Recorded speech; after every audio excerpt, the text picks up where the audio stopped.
Hey y'all, so today I want to tell you about one simple trick that you can use when you're first starting out in order to draw things more proportionally accurate. No matter how intricate and detailed a drawing ends up being, if you're going to be drawing from life, the one thing that you're always going to begin with is line and shape, which are two of the most fundamental aspects of art. Drawing is about 50% putting the pencil to the paper, and then the other 50% is actually learning how to see. So when we try to tackle drawing an object as complex as this giraffe is here, it's really important that we think simply at first, and that's really where line and shape come into play. Now, many people would think of tracing as a form of cheating, but I'm going to show you a specific way that you can use tracing as a tool to help train yourself to see things in a different and more fundamental way.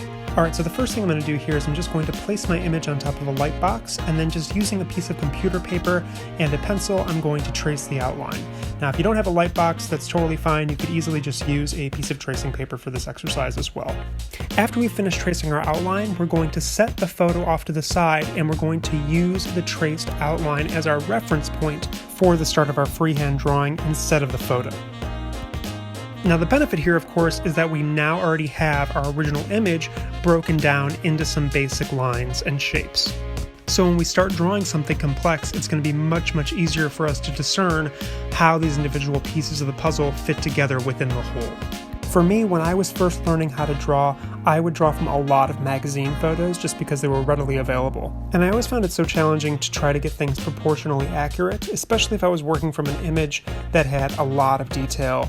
When I started doing this exercise, I found it much easier for me to be able to see the contours in my subject, which overall helped me to lay better groundwork for my drawing prior to the process of shading.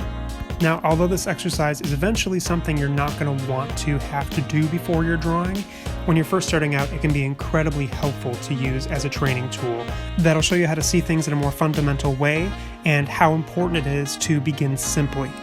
This is an exercise that really helped me out in my creative journey, and I know that if you give it a try, it can help you out too.